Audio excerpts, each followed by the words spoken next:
Mengantisipasi lonjakan harga LPG 3 kg di Aceh hingga Rp33.000, PT Pertamina, Dinas Perindustrian dan Perdagangan Aceh, dan Himpunan Wiraswasta Nasional Minyak dan Gas atau Hiswana Migas melakukan inspeksi mendadak ke pangkalan dan agen resmi LPG di wilayah Banda Aceh dan Aceh Besar.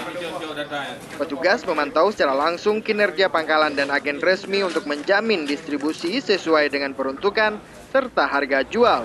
Sebab pasca kenaikan harga BBM, harga jual LPG 3 kg di pasaran melonjak drastis. Kepala Dinas Perindustrian dan Perdagangan Aceh, Safwan, mengatakan sidak dilakukan karena banyaknya informasi dari masyarakat terkait mahalnya harga LPG 3 kg yang berkisar Rp30.000 hingga Rp33.000 per tabung. Harga ini lebih mahal dari harga eceran tertinggi yang hanya Rp16.000. Yang berhak memakai LPG 3 kilo itu kan masyarakat kecil.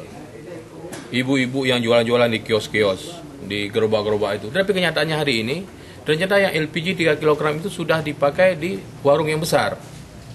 Inilah, di situ yang kesalahan sekarang. Karena gini, memang kenyataannya sudah jelas. Ketua Hiswana Migas Aceh, Faisal Budiman, mengaku stok LPG ukuran 3 kg saat ini mencukupi. Menurutnya, dalam penyaluran LPG tetap berpedoman pada aturan yang berlaku. Namun, penyimpangan justru terjadi di tingkat pengecer bahkan pangkalan. Mahalnya harga LPG ukuran 12 kg menyebabkan banyak warga ekonomi atas dan menengah beralih menggunakan gas bersubsidi. Gas untuk masyarakat miskin ini juga kini mulai digunakan pemilik usaha rumah makan. Dari Banda Aceh, Ferdian Majni melaporkan untuk Aceh Video.